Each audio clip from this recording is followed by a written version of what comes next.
retirement accounts. Okay. Yeah, so that's in fact we can kind of touch on that a little bit. Definitely need to Yeah, know. those 401k and various types of retirement accounts, and pension plans. We'll definitely go into that one. I'd love to hear a little directive on that. Yes, sir. So let me ask you this: you want one of the main focus to be about financial literacy? Now, of course, we're gonna talk about other stuff, but you want the main thing be to push the books and let people know that it's a series and talk about them a little bit in depth, because we can, and then we can also do this.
Yeah, 'cause we ain't nothing but Wednesday, so it'd be money down there this week.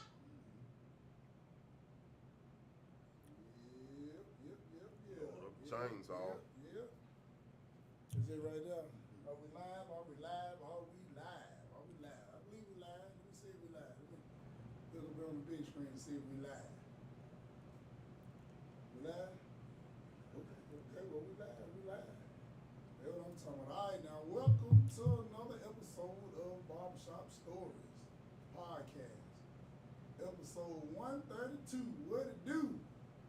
We got this fella right here on here that's no stranger to business, no stranger to finance, no stranger to hood shit. He just, he know how to take a shirt tail in and look regular. He out of Avondale, so you can't put that past him. Familiar with real estate. For me, he's even an author. Even an author, And I know one thing for sure, we're not gonna get this conversation out all in one night. It'll be impossible. Too much info. So we're gonna have maybe part 2, possibly part 3. And then of course, make sure you like, share, and let people know about it. Even if you don't wanna watch the whole thing, what you ought to do, you gotta watch some of it. Let somebody know, hey, we on and we are live. VIP information, man. Alright, so we're gonna come on down here and introduce the man of the hour. All the way from Avondale, Alabama. I think they had the nicest project over there, right across the street from Hayes. Give it up for Tamadani, Khupuhki, a.k.a. Mr. Bennett. Sir. Yeah. Man. Going on, Pops. What's happening? Right, y'all guys are way too kind. Yeah. Way We too kind. we gotta do you right. We got to run it down with the elder, man. Air 9 again. And like Ben said, we'll do part 2 or 3 if we need, but I think this might be part 2 or 3. I know one time been through. I know he probably came sat around a couple more of the episodes or something. That might be what I'm getting mixed up with. But I think this is at least your second time coming through with it, man. Man. So we're gonna run down through that on the financial literacy for sure. And that series. And while Ben getting that together, man, it is that time. We about a month out, right? Yes, sir. From the big day. The big day. Yeah, I think we're approximately about 27 days out. Okay, so a little less than a month out. Yeah, so I'm encouraging all our people to get out there. If you're not registered, I don't think it's too late to register. I'm not sure exactly when enter registration here in the state of Alabama, but please go down to the to Jefferson County Courthouse and check. And if you're not registered, get registered and prepare to cast your ballot. Yeah, they may still have a few days. Yeah. Still have a few days, I think. All right, so when you say people cast their ballot, does it matter who they cast it for? Or you just want them to exercise their right to vote? Well, I would hope that they will make the right decision in casting their vote, especially because if you're coming from a black perspective, and I say from a black perspective because I'm race sensitive, culture sensitive, so therefore I'm not saying that if you're black I'm gonna vote for you, because we've got a lot of people who are black, but they make real bad decisions. But I'm saying that right now, compared to what we have that's out there before us, having to make a decision if we're going to vote for Trump or vote for Ms. Harris, then I would say without a doubt, Ms. Harris is the way to go. Oh, okay. So you just leaning toward Kamala, huh? All right, so I'm gonna ask you this though. Now, for people who watch that, let's just say never voted in a presidential election, of course you're voting for more than just the president, but that's the highlight. Why would you tell them to vote for Kamala and not, Harris, because I don't want to mispronounce the name. Why would you vote for Harris and not Trump? Or why would you vote for Trump and not Harris? What significance in their policies, actions, or whatever would make you vote for either or?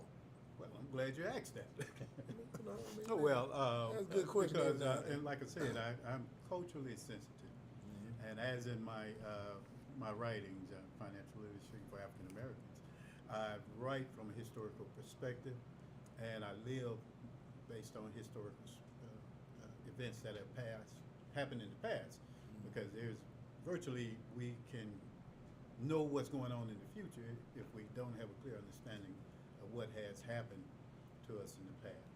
Yeah. So, and now, but to answer your question, if you look at the grievances, and I say grievances that Trump is constantly just fear mongering and hate mongering. Mm-hmm. That's his whole campaign right there. He hadn't brought forth any relevant policies that will move this country forward. He was there in office 4 years, and he didn't bring anything forward, but nothing but a bunch of lies. Now, Kamala, she is vice president, current vice president, coming up on about 4 years now. Now, she was the under executive to Biden. And I think one of the problems that is being missed here is that she did not make any decisions. She only just followed decisions. She was in a position of just following decisions, not making decisions. Now hold up. Now, Vice President do have the tie-breaking vote in the Senate, though, right? Right. So, Now, so technically, she don't make the rules and policies. She can have an input, but she does have that tie-breaking vote. So I guess people will have to ask this question for the people that may not know this, to look at her record and see what she did the tie-breaking vote on. Was it some of your best interests or not? well, that's true. Now, when you say a tie-breaking vote, and based on the policies that are laid out there, we have to move into the House of Representatives, in the Senate. Yeah. And she oversees the, like you say, whatever, if there's a 50-50 split in the So look at her record and see what she. in the Senate there, she cast the deciding vote for or against whatever the policy may be. But as you say, that to really to be clear as to what policies that she voted for that was bad for our community or good for our community, we would have to really just examine each one that she placed her vote on. Yeah. So I've been hearing a lot of say so. Of course, you see a lot of this stuff online on television where it's been a lot of black men or melanated men, however you want to say it, that they vote for Trump, and they said they did their research on Kamala and saw that she weren't in their best interest. Now, that's not saying they said I like Trump, but like you said, when you research a candidate, you're only gonna vote for your best interest. Most people, now I think the right thing or moral thing to do is say, I'm gonna vote for everybody what I think they might be thinking. But most people vote for themselves and their household. So I don't know why some of these guys made their decision, but a lot of them made the decision to say we're not fooling with Harris. Some of them I heard say, well, even though you saying, well, she ain't got no decision making power. But hey, when the Lakers lose, it ain't just LeBron lose. Even the niggas on the bench lose because you was part of that regime. So I think that some people looking at it like that, and some people say they ain't fooling with Trump because they feel like he racist. Some of them feel like So I think when people go to the polls, one, we don't know what due diligence they did to see what they like in a candidate to make them sway that way. Well, yeah, and of course you said the key word regime. And of course, like I said, I come from a cultural sensitive perspective. And as a black person living in America, 60 plus some years now, I've seen quite a bit. I studied extensively, and I paid attention to my community, to my city, my state, as well as to the country as a whole. And as I say, now when you're looking at people, you got a guy who's fear-mongering. I'm sure everybody out there, and you guys, familiar with George Wallace. Yeah. Okay, you're familiar with those guys, yeah? And not only George Wallace, there's a bunch of other ones. But they was on that same track. And what is that track? That track is white supremacy. On the white supremacy track. So what do white supremacy mean? It means that it's not about being equality for black people. It's about keeping black people at the lowest level possible, you know, keeping their foot on their necks. That's white supremacy. So, again, for any black person that would think that any kind of so-called policy, and I heard some of the rumors out there, well, I'm going to just call it what it is, lies out there. One of them about the money to the black colleges. Well, what I would have to say to that, one thing about this country, we have a national archives. We have a congressional, all we have to do is go to the congressional archives. Trump, 4 years. Yeah, you're referring to when they say in Trump. Doing Yeah, Trump time. yeah, when he And gave- we can go to the archives, congressional records, and pull up everything that he proposed he did during that 4-year time. Now, I'm just going to mention about the college thing there, because that was one of the big ones that I Yeah, I heard. remember it. And is that, and if you go back there and you see that this guy, that money was already there. It had already been proposed. All Trump did is came along, and he initially did not want to give Agree that with it. money. Right. It was already earmarked for that. Exactly. That's what you're saying. Yeah, so he just simply, with some trying to appear to black folks, you know, he came out first with the print, what was he called it, the platinum plan. Mm-hmm. And, you know, he was getting a little heat for that. So he wanted to try to do something, but he did not initially say, hey, I'm giving black folks $100 billion or $100 million or $10. He just simply allowed that money to continue to flow on through. And that's what he's looking at doing now with the tax breaks that he put forth. I even heard some people, I can't even say they're modest means. I'm gonna say they're damn near in a state of poverty, but they're talking about old tax plan. Now, how would a Trump tax plan benefit you? It's not gonna benefit you. Yeah. So, That's what Ben was just saying about it not even mattering for your household. That point don't even, you know what I'm saying? no, it's Don't moot. even fit. Yeah, don't Yeah. even fit you. Yeah, it's simply moot. So, but again, like I say to anybody out there listening, and all you have to do is go to the congressional record for the 4 years Trump was there, and you can pull up everything that he proposed or did not propose, any bill that came across the table. I can believe that because, not that you had reading to sit on Bob's shop stores and tell us feel, but I can believe that because you know when Barack Obama was in office and passed the Affordable Health Care Act, you know, they tagged it as Obamacare because it got passed during his time. They said that was on the table for years and years, getting voted down by other presidents, and he was the one that finally came and pushed it through.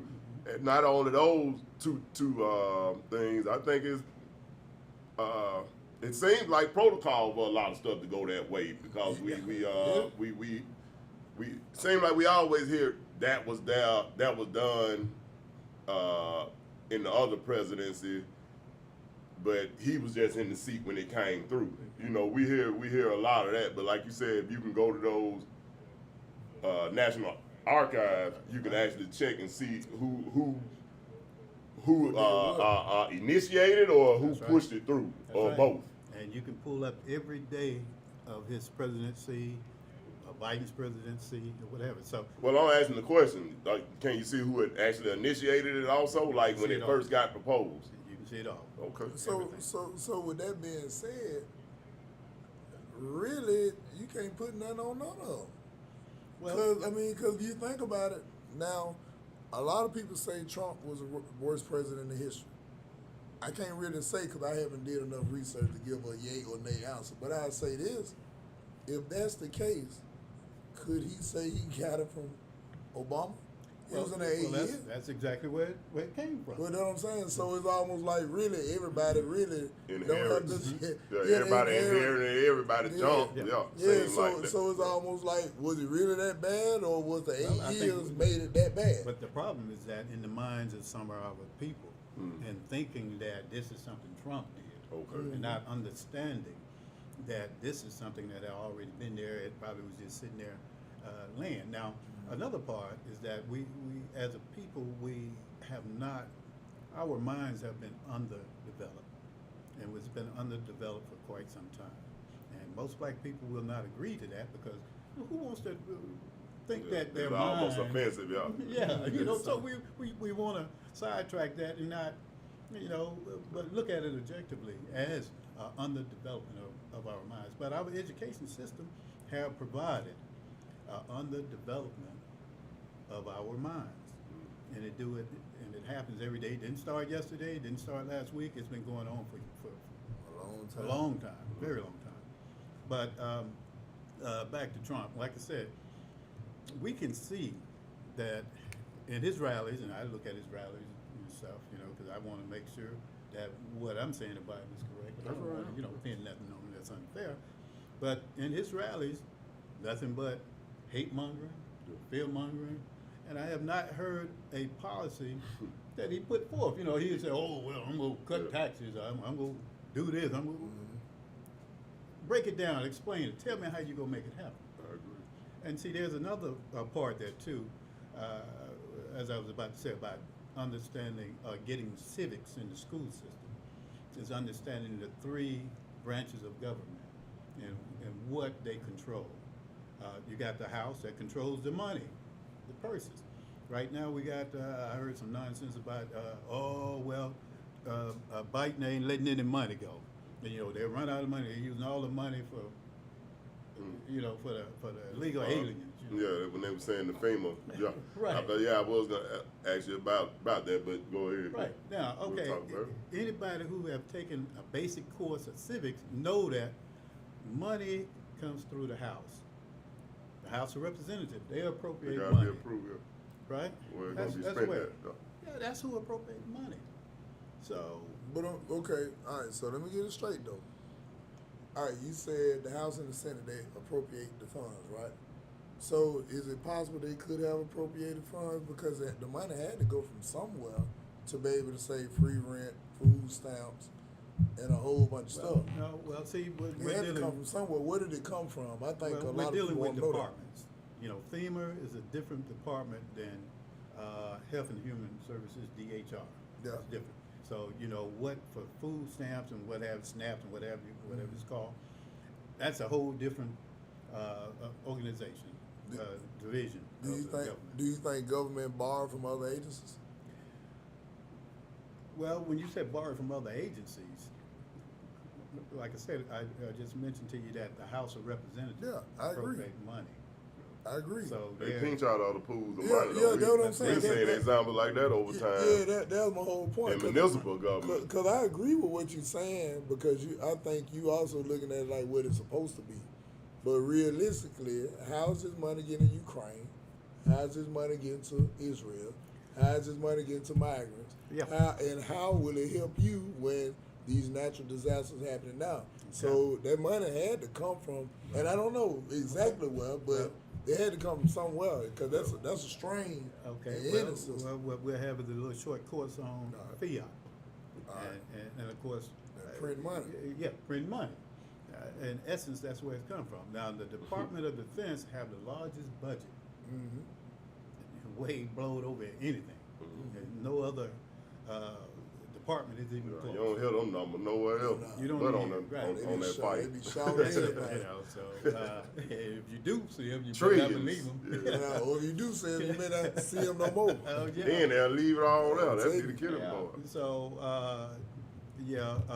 funds in the case of like natural disasters, out the early part of the year, out west we had fires going on. We had hurricanes. You know, they're still billing Hawaii back. You know, so money is appropriated at the beginning of the year.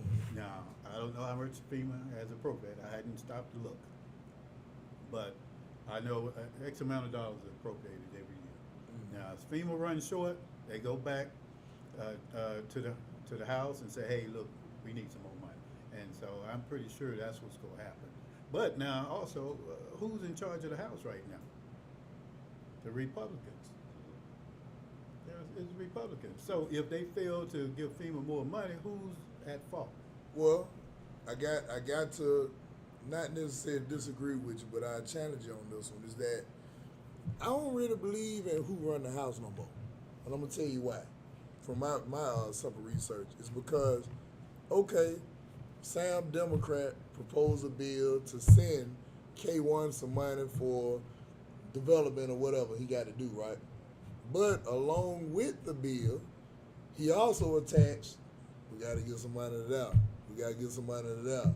Oh, we got to get that too. Now, you can get the bill, but we got to do this along with it. So, and that's why some of those bills get turned down. That's on either side. That's not being biased at all. Because some of the stuff, to me, I think if any legislation should be passed, that every bill go on its own. So you can make a conscious decision, because you done gave me this many pages to decide on one thing.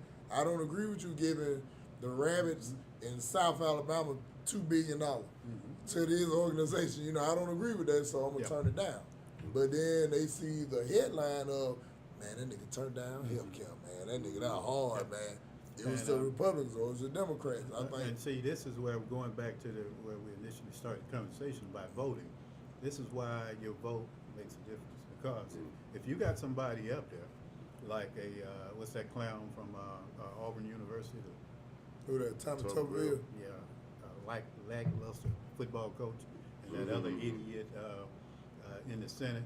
He beat Alabama 5 times, man. All right. He beat Alabama 5 times. Finally, got him in there. They got him in there, man. Hey. That doesn't. I don't even remember his name. You know K.I. went to Auburn too, right, man? Oh, yeah. Hey, I'm telling you, man. Yeah. But anyway, that's Right, why we'll your see. vote is so important, because you have the opportunity to. You got somebody doing what you just said. You know, hey, when it's time for them to come up for election, and that's when you go hard and try to get them out of that. That's one of the reasons for why you vote counts. And you know, I can agree with you. You know, and I still think everything is kind of based on a perspective and a point of view. Because I agree with voting, and I don't believe in relinquishing the right to vote. People have fought hard for that, and I respect that. But I think at the time that they were fighting, to the time that it so-called got better, I think the whole game has switched. I don't think it's the same fight that was in 1954, the same fight that was in 63. I don't think it was the same fight, because I think that when you got a person whose whole goal was to make sure you niggas don't even eat except what I want you to eat, I don't think they would have left it the same. I don't think they're that stupid. I think that money became the god of voting now. So it's like even on a local level, when we vote Randall Woodfin into office, obviously it was the majority black people because it's a majority black city. But most people say he served his best interest to the people who paid him. So like, okay, you got me in here, but how can you hold me accountable for doing this when Mr. Bennett got $3 million and you just got you hollering on a Tuesday morning at 9 o'clock for 2 minutes? Okay. I think it turns to the money game. That's what people so discouraged about. Well, I'm gonna disagree with you on one part of that, and the fact that, in terms of voter suppression, has not changed. It's still the same. Yeah. You know, black people did not gain their full rights in this country until 1970. It was only until 1970 they received their full rights. And that came with the voting rights bill, housing rights, the fair housing, fair employment. Only at that point in time, from 1970 to today, that hadn't been held for a long time. So we're just receiving our full rights, but since 2013, we've been looking at a bunch of people who've been working towards repealing that, moving it back. We just saw what happened with the 14th Amendment with Trump. He went into court, and then they just completely overlooked it. You know, the 14th Amendment, which says that if you rebel against this country, then your rights have been removed. Yeah, but but just go back to that house comment too.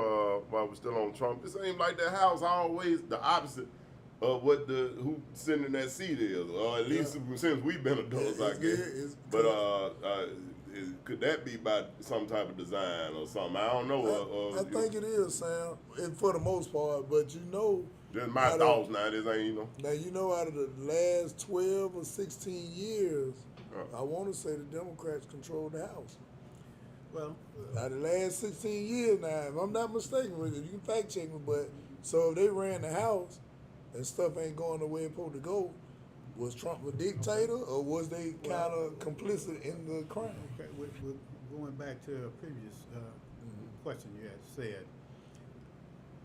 To pass a bill, how many votes must you have? How many votes you have? With the Democrats or Republican, either one. How many votes? Well, I don't know the exact number, but I know it got to be a majority. You got to have a majority. Yeah, you right? got to have a majority. Right. So if you don't get a majority of votes, and in the Senate it's 60, you cannot move anything.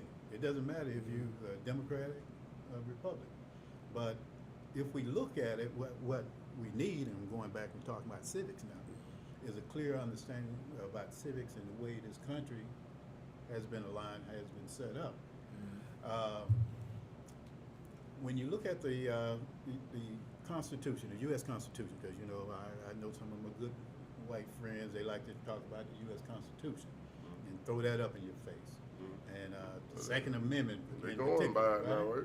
So if we talk, and we say the Constitution is interpretation, right? That's how you interpret it. That's what the Supreme Court said, right? So, but we know back in 1783, when they started writing the Constitution, the Second Amendment said it was to put down rebellions, right? Mm-hmm. Who was rebelling? Oh, Who in this you country talk- was rebelling for their rights? You already know it was us. It was Or us. people that look like us. It was us. And that still holds true to today, is that they want to make sure that if black people ever got past Yeah. that underdeveloping mind and begin to start to move in a different direction, then they may be in trouble. So that's the purpose for guns, but we can get on to that a little bit later. But the Constitution, now one thing I had to agree with Trump, it's rigged. And it is rigged because California, California's got what, 40 million people? It was wrote at a racist time. I mean, a time of hatred. So you know, it ain't no way that it ain't rigged up toward the people who was in the room. Well, yeah, the honest is just to be frank and honest about the white folks. Their intent was to continue to maintain just a few oligarchs. Their intent was to maintain control and power. Because not only was black people enslaved, white women couldn't vote. A lot of the poor white people couldn't vote either. So it was just dealing with the oligarchs and the planters, they called them planters at the time. Those was the only people in this country that could vote. So they You set had to up a own system. property. It was always some type of stipulation that came with it. Exactly. So they set up a system to maintain control, which is still in effect today. Yeah, I didn't say you don't think they're doing the same thing today? Same thing, And- because and see- California got 40 million people, Yeah. but they only have 2 senators, Yeah. right? But they got, I think they got 50 or 54, whatever it is, 44 Yeah, representatives. Now, our Montana got just over 1 million, maybe 2 million, 3 million people. They got 2 senators and 3 votes. I mean, 3 representatives. Come on now, how is it that California, a diverse population with 40 million people, only have 2 senators? Our Montana, they got 2 senators. Come on, that's unfair representation. Yeah. So That's unfair representation. do you think that's more or less fair than it is to say that the popular vote really don't count as electoral vote? That's all part of it, Because- because that goes to the electoral What's he done? I'm saying? electors. Because, like, to me, now this just an opinion. If you ask the people to say, "Hey, everybody in this barbershop, I want y'all to vote who the best barber is," and they say everybody say it's Corey, and then after they say, "Well, you know what? 2 million said Corey, 1 million said the other folk," so clearly that's what the people wanted. But then you let 538 people say, "Well, you know, I don't really think they smart enough to pick who they want, so we'll make our decision." Now, I know it's supposed to say whatever the popular vote say is supposed to reflect that. But realistically, we've been living long enough to know that. That ain't We Like I don't- said, I done seen it twice in my because life. of the way they got it rigged to little states like Alabama included. It was rigged from early on because Alabama being part of the slaveholder state, along with Georgia and South Carolina, Louisiana, and some other, all part of that gang of thugs and Confederates, which they still are. You know, they should not have be on equal footing with California and New York. They should not have the same number of votes. You know, back during the antebellum time, you know, Alabama had what, three-fourths people. Well, you know, they counted slaves as three-fourths. Three-fifths. So that was added on to them as well. And we have to look at the first, you may have to fact check me on this, but I think the first 13 presidents of this country were slaveholders. Same as the judges, you know, same as in the House and the Senate. So we know that nothing never written in that time. So it's been rigged from the very Was beginning. found, yeah. But see, but to me though, I guess for me it's just kind of hard to see that it really changed. Because on one hand, we'll talk about, you know, from the famous words I remember Claude Anderson, meritorious manumission.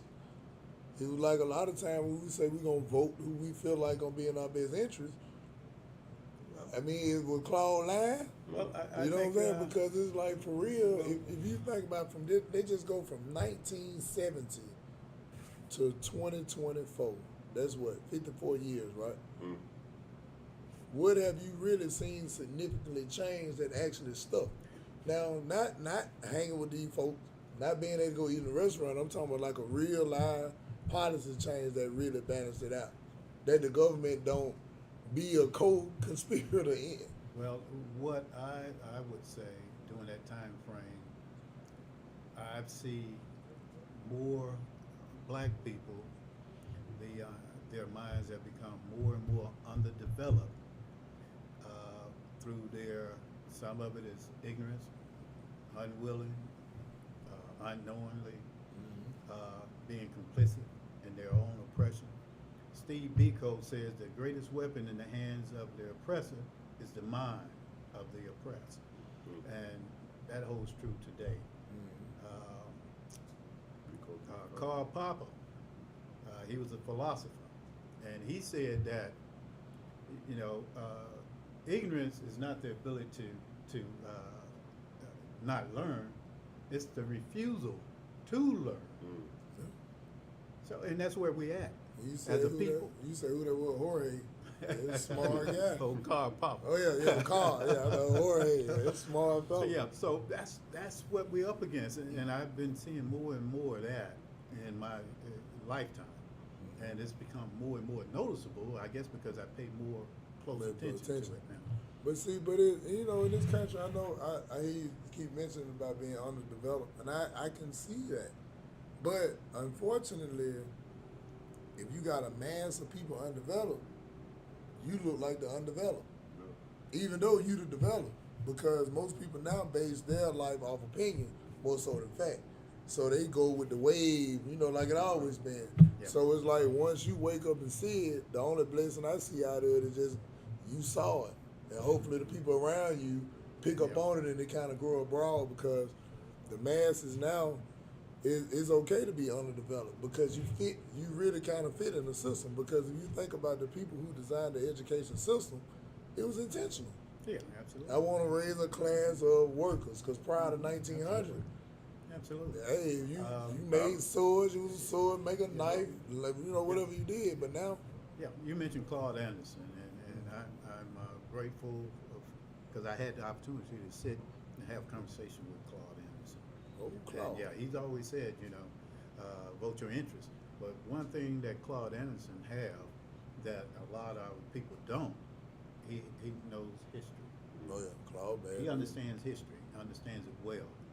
A lot of other people, they don't understand history, so they don't know what grandmother went through, or great-grandmother went through. They have no idea or they have no clue that just, right across the line there, over 300 black people was killed trying to vote. Louisiana, same thing. Arkansas, same thing. And this was a recurrence all across, not only in the South but in the North as well. There was what they call a draft ride in New York State. A lot of blacks was killed and stuff. So, understanding history. So that's why I said we have to look at Trump with his hate mongering and fear mongering. That could set something off, right? You get, and that's what's happened in the past.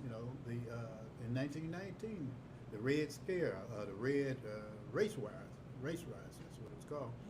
And that's what happened. And you had a lot of black people lost their lives. They can. Down in Selma, Lowndes County, Montgomery, all that. That's what we was being killed. And of course, the law said that no black person could defend themselves. They could not have a gun, better not be caught with a stick. That was the law. It was only until the late 1950s, 1960s that a black man could purchase a weapon. Well, you kind of crept back up to them 60s, and to go back to a point we were making, but it's still along with this point. And one of the things I seen that I would say that, because we all seen it, I would say that just making a point about things that's changed since the 70s, or since that year you was talking about, 1970. A lot of us in representation and municipal politics, right. Even in Washington, you see our faces. We didn't even make the president now. As far as our skin color, black people, what we talking about, if we're gonna use that term to describe us. But like Benny said earlier, it's a lot of politics that haven't changed even with us being in those seats. Right. We do a lot of finger pointing at other things that's going on around us and who we can blame and different stuff, whether it be white people or whether it be these youngsters need to sit down somewhere or this or that. But we have a nice bit of our people that have exceeded being in that what you would call it Right. mindset, the underdeveloped mindset. Right. So we have people that have exceeded that, and went on and met great feats. They done got in these seats, judges, like you said, all the way to president. Right. We've seen one, but we seen one. Yeah. We got a vice president now. Why you feel that is nothing, or how do you see it since then, 1970, with us in representation strongly? Not that it wasn't any of us in representation before then, because it was a spot here, a spot there where you probably could have found blacks in this country working in certain representative spots. Absolutely. But since the 70s, I know I got here at the end of them, so I know since I've been here, I've been seeing black mayor, black this, so what's your view on that? Barbershop Stories, the podcast. With all that's changed, with us being in some sort of power, we ain't. Tamadani, Khupuhki. Make sure you tune in, watch, here's the thing share, about let everybody know. that is that, like I said, because of the continuous underdevelopment of the minds of our people, that goes to elected officials as well. So, and I'm gonna get real personal here because just the other day we had a young lady come on TV, flash. She's asking for more police, and also talking out of the same power hole. She asked for the military, the National Guard, to be on the streets. War zone type stuff, almost like them blockades we see in East Lake type. Okay. We going even further than that. So now, come on. Anybody know the history? I'm listening to you. They understand that, the slave patrol. They understand slave patrols. They understand how state patrols came into existence, and their purpose was to stop you, check you, and arrest you, or even kill you. All that's happening today. Yeah. George Floyd was stopped, checked, and killed. The brother up in Memphis, stopped, checked, and killed. And it's been countless situations where that have occurred. So for a representative, I didn't vote for it, but for those who voted for a person who come out and say, hey, this is what we need in our community, their mind ain't right. Now, They have the same mindset as the oppressor. now, I agree with you, but I think it's two parts to that. Money can be spent back. I think you're absolutely correct, but it's two parts to that. I think that a lot of politicians go whichever way where the popular opinion go. Even though we elect them to say we need you to make the best decision, but when you go to looking at boom, boom, boom, boom, and folks getting killed 2, 3 times, 4 times a week, Yeah. I think a lot of times the people apply that kind of pressure to be like, come on, man, Yeah, it's a you solution. got to Yeah. give us something. So now you put them in a position. Now, I'm not saying some of them don't know. Well, are the people really, do the people really want a solution? Or do they just want something to make them feel good? I think people want the solution for what's happening now. Like for an example, even though we know more police wouldn't do nothing but to respond quicker, we know that. But when that situation happened over on the south side, 17 people got shot. Okay. So quite naturally, the people who got killed and the people who got shot, they just want something to happen. Yeah. Oh, yeah. Even though, you know what I'm saying, now, I You want think, them on their jobs. like, you want to say that, look, because even a real solution is, of course, going to be re-education and start working people toward it, which is another generation or two. And we know that. Well, some of us know that. But most people see that when they hear all these shootings and killings and robbings, all they want is Well, let's look somebody at to feel, let's make look them at feel that. safe. Let's look at that. Now, do they want somebody to make them feel safe, or do they want to be safe? That's a good question, man. So, now, the job of a police is the same as the job of a coroner. They just come there and clean up. That's all. The police come in and investigate and try to find out what happened. Yeah. You know. Now, the police just same as a coroner. Coroner come in, they pick up the body, take him in, watch him up, and prepare him for burial. They're doing the Now- post work. Yeah. Yeah. Now, if you want to be honest now, and I think you guys want to be honest, because otherwise you wouldn't have me here talking about this. And That's good. anybody out there listening, if you want to be honest with yourself, more police on the street is not the solution. The solution to gun violence, and I heard all this foolishness,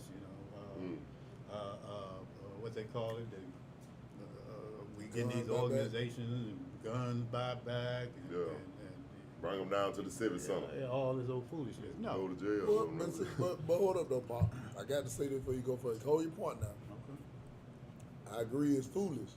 But remember, we're in a capitalist country.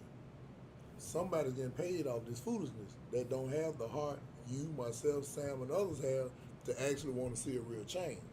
A lot of people, like right now, the people hollering about fight the power, stop the shooting, the guns, and all that, right? Could you really imagine a world, like, and I'm just speaking generally, where Birmingham had 2 murders for the whole 2025? Absolutely. No breaking. I mean, we can see it because we ain't with none of that foolishness. Absolutely. But like, just think about it. Like in a capitalist society, though. Now, if it was 2 murders, if let's just say it was 1,000 this year, it was 1. Okay. I'm talking about none of this stuff existed for 2 let me just years say straight. this. Now, I want Them both folks y'all are- to think about them this. folks are creative. You use the word capitalism. So, who's the responsible party for the gun violence in the city? I Who's the would- responsible party? What? Now, keep this in mind. Now, the guy that did the shooting and the people that got killed, they both were victims. Yeah. It was victim of a capitalistic system. Mm-hmm. Going governor. And to be point blank, the gun manufacturers. You know, Congress could tomorrow say, hey, look, it's illegal to sell any more guns, Preach that. ammunition to the general public. Period. Yeah. You know, they talk about they can stop everything at the borders. Do it. Yeah. So, but you're dealing with the oligarchs, That money, man. capitalists, who are the responsible party. So, and that's why I say it makes no sense for any of our people to be running around here and talking about we need more police on the street. We need them, the lawmakers, to take their ass to Washington and to Montgomery and say, look, stop the gun manufacturers and the ammunition companies from putting this These weapons type of of mass weapons. destruction on our streets. But see- That's what needs to happen. And I think you are absolutely correct. But here's the thing, like I said, with the society we That's live the in, solution. then that's a great solution. That's a real solution. And it's a real solution. But I think that in our society, way government is set up, especially if you work a job, they really make you complicit in their crime. Like for an You're example, absolutely complicit, like- but you don't have to be. no. This is what I mean by that. Knowing and unknowingly. Like the average person don't know where their money get diversified in the 401k. But I found this out that somewhere when they say we're gonna diversify your portfolio, you don't know where they putting that money. So let's just say 35-40% of it coming from prison, from keeping up the prison rate, right? Okay. So if they say, hey man, I want this to stop, I'm gonna pull out my 401k. Okay, well we'll stop the prison. So instead of you taking home 550,000, it's gonna be 148. Okay. Most Right. people would take that option because then now they're gonna start saying, well, what did this nigga do? Yeah. Oh, he was around breaking it out. It justifies. It's like the capitalism have people torn with their morality too. Well, with that said, you guys must agree with me on this, is that through the underdevelopment of the black man and black woman mind and the child mind, that what we hear and what we do is simply just regurgitating what the capitalists, the white capitalists, the oligarchs have said. It's just being regurgitated and re-echoed throughout our communities. Nobody's taking the time to stop and think and say the problem, this is a real problem. You know, we need to be looking at this guy right here. This is the guy, you know, who's causing the problems in our community. And you know the hardest person to look at him? That person that make $42 an hour back there putting them barrels together on a 50 cab. Like, because like it's interesting because you're totally right. I don't disagree with anything, but just for people looking, the perspective is something else. Because the people who making money off this, Oh, yeah. they totally like to me. I believe a police NRA, officer. different stuff. Yeah, it's like it's a system. Yeah, So but it's still, you still got a few oligarchs yeah, that's controlling, a handful of them. You know, they're making money off gasoline and Everything. coal and stuff, but we see what's happening down in Florida right now. All right, so either we gonna come to a demise at some point in time if we continue on this road I think that's and what's keep going to happen. regurgitating, Yeah. you know, what these white folks have put out there, because they're the ones that's controlling and taking all the money, while the majority of us are being left behind. But like you said, easy solution.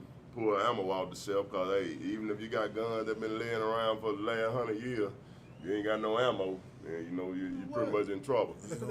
So I mean, you know, of course, it'll be ammo still out here. People stocked up. You know, you got folks that, but it'll run out at some point. And Exactly. if you got heavy enough penalties on having that ammo in your house or riding with it or anything, That's you it. ain't gonna have people too much trying to move around You with ain't it. gonna be doing no regular But shit. not saying that criminals care nothing about rules and laws, because you're going to have some people to break them, but you also have some people change their walk of life, Well, too. well, they care. They care because, Yeah. and we know for a fact because again, going back to history, Yeah. we got history to look back on and see. Yeah. Because, like I said, you know, for 246 plus years, black person could not have any kind of weapon.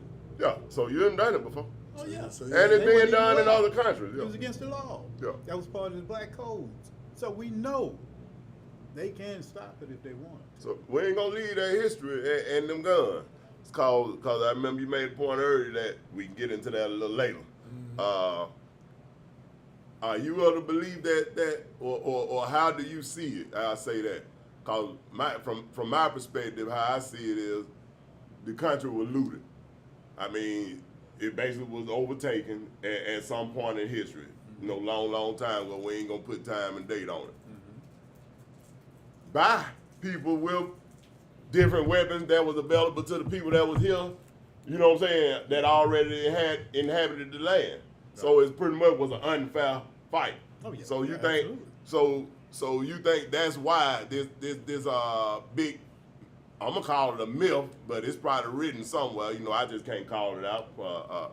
But so you think this is the reason why this big myth exists, that the NRA ain't gonna let these guns ever disappear out here?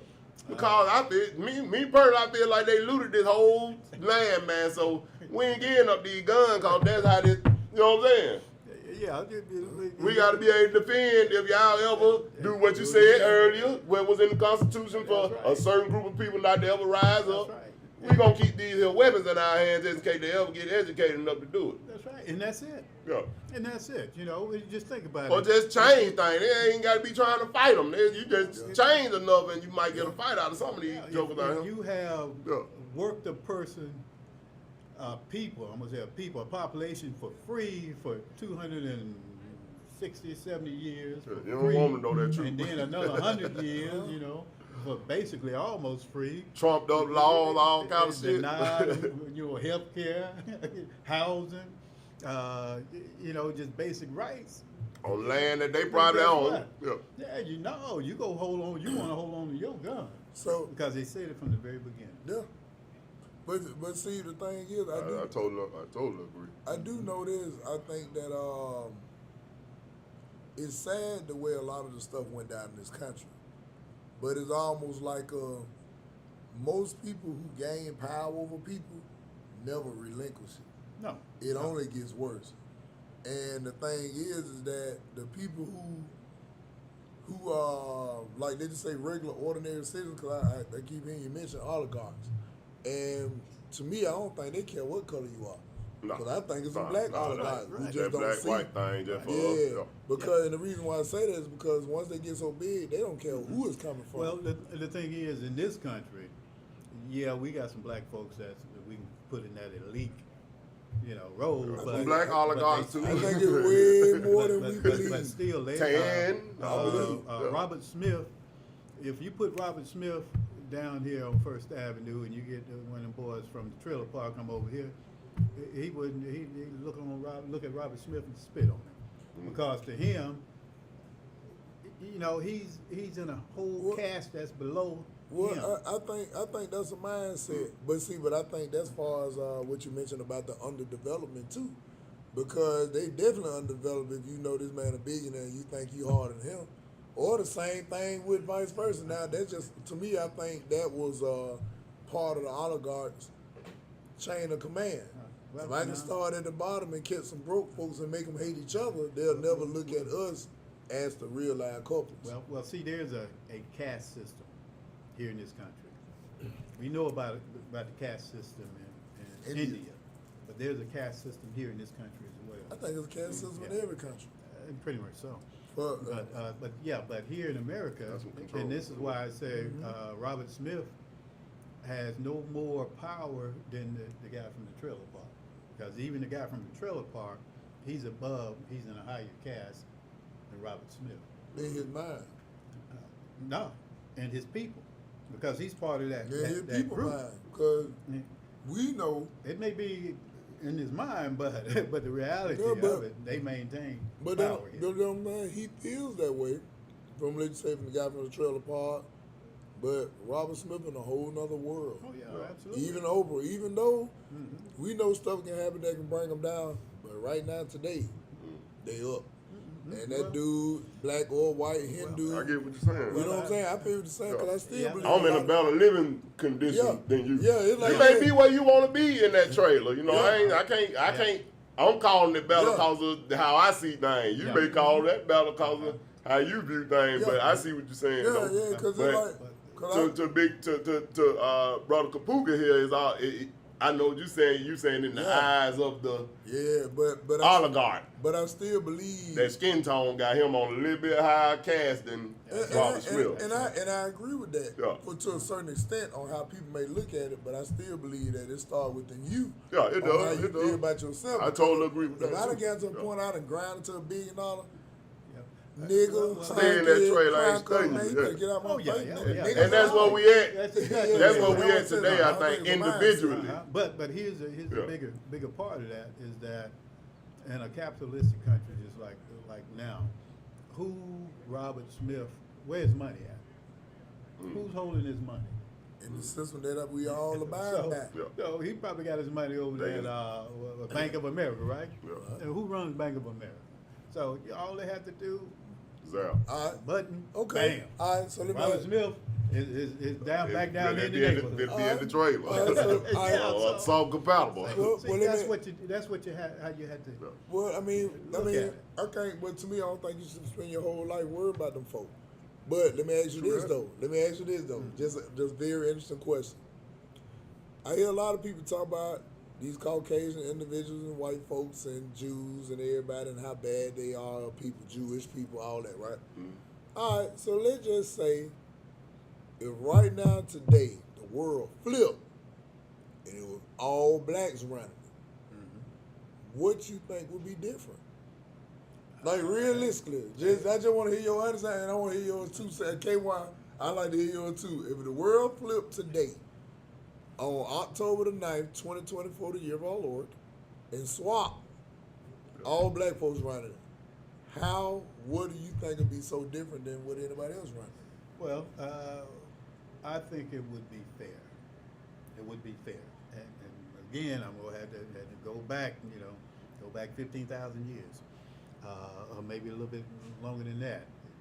It was a fair system because they allowed these people to come down out of Europe and provided them shelter, food, clothing. The worst thing they could have did was to educate them and put them in the military and taught them everything they know. So we've been there before. So we know that's how they got on top. In the words of John Henry Clark, and he made it very clear that black people, we have no friends. No friends. And that's what we should always keep in mind in dealing with these people. Well, I mean, I hear you. I think I got a slightly different opinion on that. I think that all races gonna have their time to run the world because you can go to pride that it'll pop up and make you do better. But then I think when you go to doing better, you doing so good, you also lose focus on what you was up there for. And over generations, I think those people with all that power, what we now call oligarchs, they start mistreating their people. Which now all the people want to see you come down, and then I think throughout years it's just always changed because when you think about what they call black people now in this country, Just a little bit of history now. People that we call white, and then correct you on you said racist, but it's ethnic groups. It's only these people, long before they started doing the dirt and deeds that they doing to black people, they had a system already in place long before they had the capitalist system. It was called the feudal system. They was doing that, and that they was using that against their own people. So they've had a lot of practice, and this go all the way back to the 8th century, maybe the 7th century. So they got a long history of these dirty deeds and how they've been operating. The Irish, when they started to come over in the 1850s to this country, they was part of the feudal system. They was running away from it. But what did they do when they got here? Hell, they turned against black folks. They ganged up. They ganged up against black folks and started murdering, killing black folks. They was all part of that big riot in New York City and all around the country and in the South. So I think you think that's about resources though, because you pretty much put in the area in a demographic where y'all after the same job, after the same this, that, it's always about resources. So let me ask you this. I'm glad you mentioned that. That was a great point too, man. Now, Barbershop Stories Podcast, episode 132. What it do? We sitting there with Tamadani, Khupuhki, and we're finna talk about these things. All right, so when you mentioned that about how the Irish came in the 1850s, right? Now, we always agree, and most people agree, that history tends to repeat itself if you don't understand the history, correct? That's correct. All right, so could it be the same thing that's happening now? Far as with all what they call the immigrants that's coming in, could be the same thing that was happening then. It just was under a different name. Because you got to remember, no immigrant or nobody just comes to a country without direction. Like when them folk came from Mexico, Venezuela, Haiti or whatever, they ain't just up and moved to Anniston, man. They ain't just up and came to America and moved to Jackson, Mississippi. Politics. It was somebody who guided them there. So yeah, the same thing politics. with Which one you want? You want to take the Venezuela well, or no, the Haitians? what I'm saying is, in comparison, when those Irishmen came here, they didn't just come. Somebody said, "Hey, bro, you come here, but don't fool them niggas." They open up Ellis Island. That's what I'm Come on, saying. bro. That's what I'm saying. I think this country has always been the same. I just think that kind of like with, we'll come back to this, like with P. Diddy, they talking about all the stuff he doing, that you also had a Mann Act when Jack Johnson was running the streets in the early 1900s. Same laws, but the different rules. The case of the Irish, when they was bringing the Europeans, and we won't say Europeans because it was more than just Irish that came in, but when they was bringing them in, they was bringing them in to dilute and help to run off the people that was already here, the so-called Native Americans. They need some help. They needed help. Just like today, they still have an open door policy for Europeans, but not for the Haitians.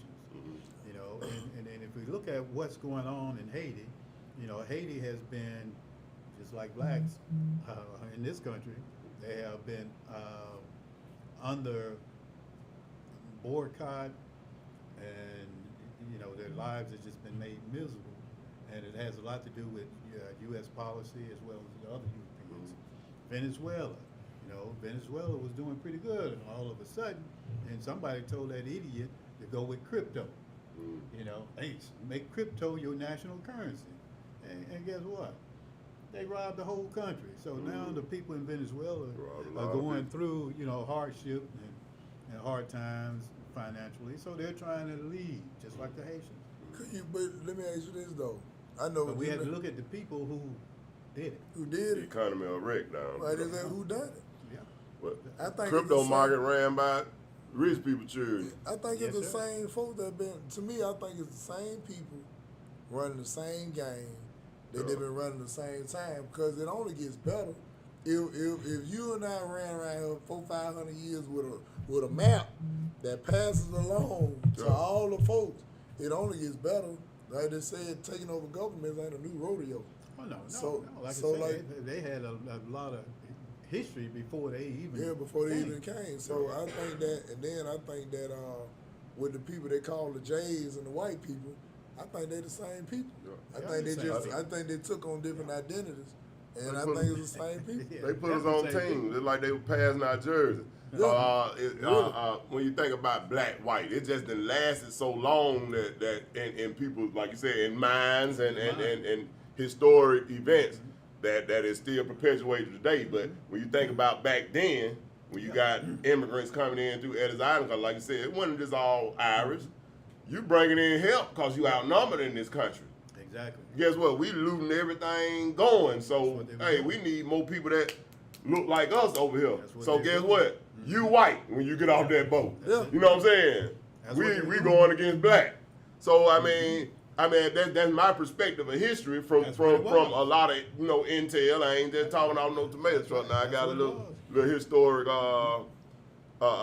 perspective myself. But well, just twist the conversation a little bit, because I know we into history and the politics and the presidential thing. We're alluding back to that. But I want to focus on that undeveloped mind of our people for 1 minute, because, like you said, that can be an offensive ass comment Right. to the wrong person that don't understand your perspective of that. You know what I'm saying? Oh, it's gonna be It's offensive. super offensive. Oh, yeah, But undeveloped. where would you say some of the main spots they hit us at as far as in our curriculum with schools, our religious curriculum, political stances. What do you think about that as far as speaking to the undeveloped mind? Right. Well, in the South, as well as all around this country, and especially Alabama and the Confederate States, if you pick up your state constitution and you open it up and you start reading what they say about education, and they said this was in 1868, started in 1868, was that they had to take control of the Negro they didn't say Negro, they said the nigger education. That the nigger could not be in charge of educating itself, because they knew then that was a force that they could not allow to happen. Because right after slavery, what they had coming in, they would have Northerners to come in and abolitionists to come in, some of them white, some of them black. And they had a problem with them, because they felt like they was giving them the kind of education that they didn't want the black folks to have, to be self-sufficient, to own their own farmlands, to start up businesses and Be all competitive, all that. Yeah, all that. So they did not want that. And if you look at any of the Confederate Southern states today, you would see that very same thing. That's what they said, and it's still in the Alabama 1901 Constitution today. Educating you to a certain degree. No. They will educate you the way they want you. Yeah. And so that's why, and that has become the underdevelopment of the minds of our people, because our people cannot see white supremacy when it's before their eyes. But see, They don't understand it. But I can understand why they do that though. Because let me just say this. You remember years ago when I used to, I used to do probably an early part of the Juneteenth back then. Yeah. Probably long before anybody in this city that I know of. And one of the things I used to do, I used to have a quote. You behind Clan Muhammad now. Yeah. I think the Clan Muhammad was first, but I don't know. I think I had Clan. But anyway, I had a quote that said, and I took it from Nellie Fuller, who said that if you do not know white supremacy, or understand white supremacy, everything else that you think you know will confuse you. And that's where we're at. Yeah, but that's see, where we at. We're confused. But that's why I always keep saying this old capitalist country is like even the way they educated you was go to school, get a job, right, be successful. Sure. Now, of course, we know a couple people gonna fall off that truck, but imagine the ones who went to school, got a job, and they feel like they're successful. It's almost like what you're talking is nonsense to them until something happens that make you. You know what I'm saying? Recognize what's going on. Remember, there's been a lot of years. Go ahead, Sam. But we had a lot of years of underdevelopment. Yeah. This statement kind of supporting what you're saying, and I was just, I be watching YouTube, and doing my little history on YouTube all the time, late nights and early morning. But this quote was from Henry Berry Esquire, speaking in the Virginia House of Delegates, January 20th, 1832, not 19. Sir, we have as far as possible closed every avenue by which light may enter the slave's mind. Yes, sir. If we could extinguish their capacity to see the light, they would be on the level of beasts of the field, and our work would be completed, and we would be safe. Yes, Henry Berry Esquire, speaking in the Virginia House of Delegates, January 20th, 1832. Yes, sir. And that was the notion of the day. Yeah. And that's what they continued. And of course, like I say, emancipation began in 1863, allegedly wrapped up in 1868. But that became, the sentiment of the day. This is what we got to do. Because if we let them loose. Well, just think if we was free to develop our own economics, do our own education, I don't think we would have the gun violence and some of the other crappy situation that we see. And I think you have avenues for that different stuff, whether it be through You know, you have different churches that have their own schooling systems. I know you were a part of Black Star Academy last time we had you on. I'm not sure if you're still teaching now. But I mean, I think we do throughout the country. We have pockets of different stuff going on where we working on different things or trying to muster up our history and put things in perspective. And a lot of people don't understand that when you're trying to, when we talk about all this history stuff, is to give you perspective on that this stuff ain't brand new. And if it happened in the past, it is and it can happen again. And I think we have stuff, but it's so like you say, it's diluted because the curriculum, the popular curriculum have directed all of us toward popular opinion and popular ideal. Regurgitated. Exactly. So it's like, all right, what they over there talking about at the Black Star, man? What kind of history they over there? Man, them folk, man, man, I'm about this money, man. And I don't blame people for that statement. Now, don't get me wrong, because guess what? If you ain't interested, I don't blame you. I'm interested because I just got an interest in history, but the average person ain't walking around here with that interest. They just interested in keeping the lights on, bill paid, children fed. But they got your mind ain't undeveloped though. Yeah, but they have to understand that there's a reason why they're put into that position. They need to understand who's the real corporate that's causing that problem. You know, it's not the person who they may think that's behind it. And unless they're willing to lift that veil of ignorance, and the word ignorance simply means unlearned. Yeah, I'm glad you repeated that, because you know, you said it at the beginning. And I refusal.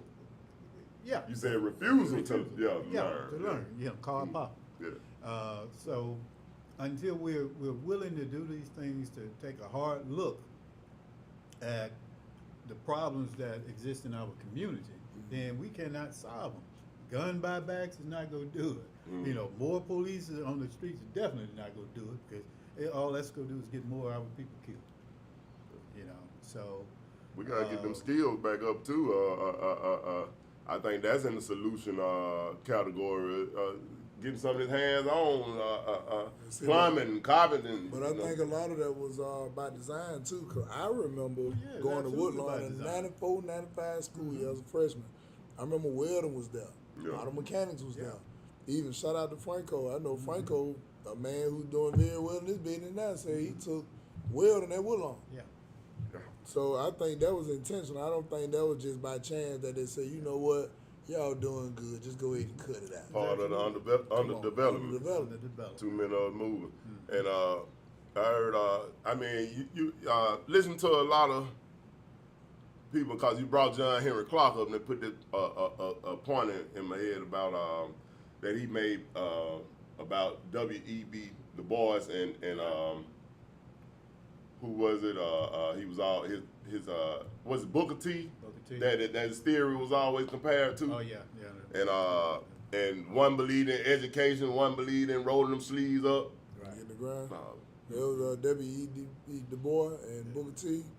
And the debate they had. The talented tent and the more on building a nation. And he said the boys, they always went back and forth. No, education. The boys leaned toward, we got to educate ourselves out of this thing. Booker T was, we got to roll our sleeves up, get these skills and build and such and such. We got to, you know what I'm saying? We need that type of education. And John Henry Clark made an excellent point, because he said he knew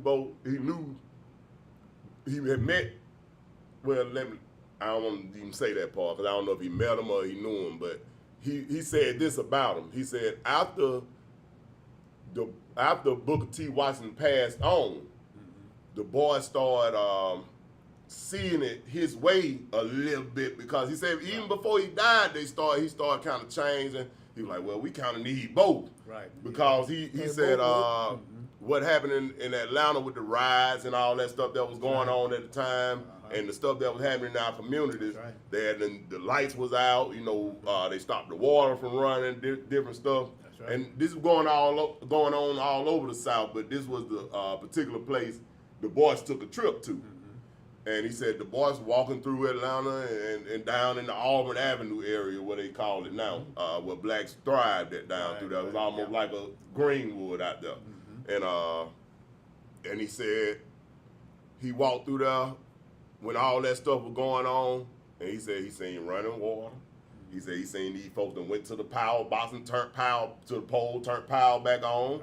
They done did. He said they were making do whatever them folk were trying to do to him at the time. He said them folk had the ingenuity to reverse it. You know what I'm saying? But he said we been, like you said, we done been what's the term we were talking about? Our minds getting so far into this underdevelopment. Can we survive that again? Do we have the skills? You know what I'm saying? Because he said education ran out. The fancy stuff ran out.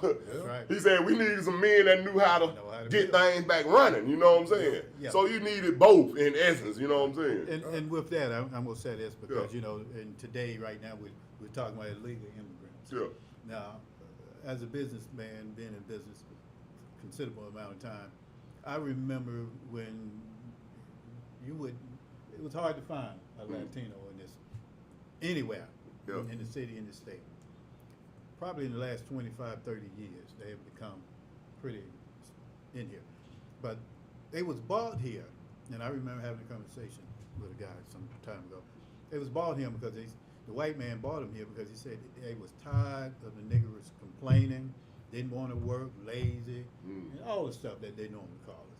So they said they gonna bring them some new niggas in here. Asking for more money. So they gonna bring the Hispanic people in here. Now this is where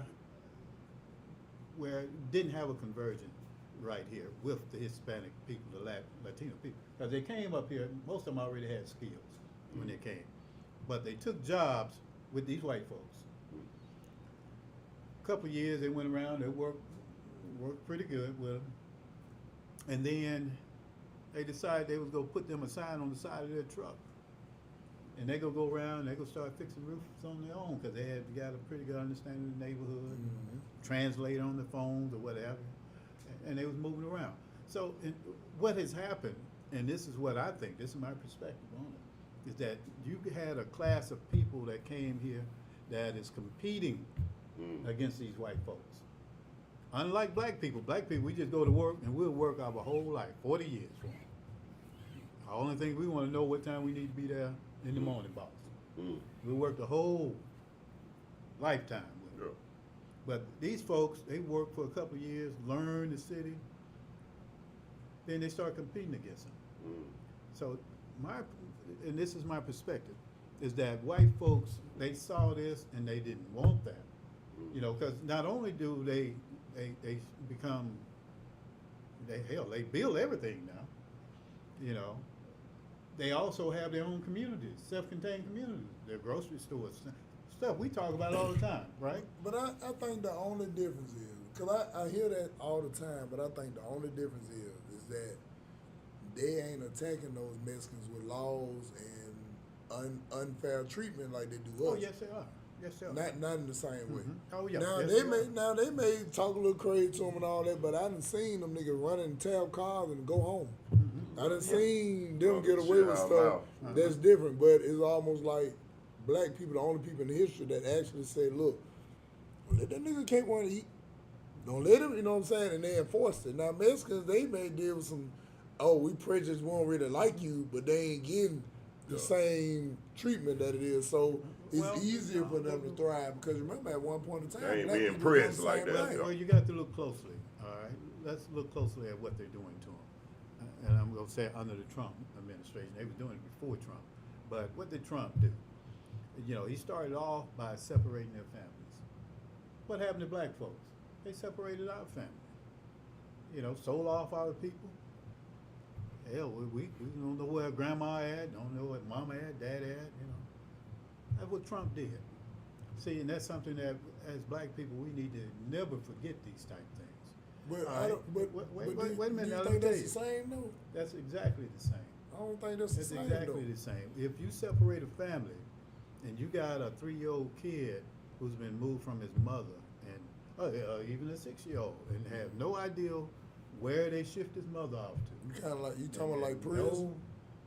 No, they with separate. prison. Oh no, I'm saying, kind of like how they did in the '80s, in the '70s when niggas were prison Like they did. or the- peonage. No, like they did the Indians.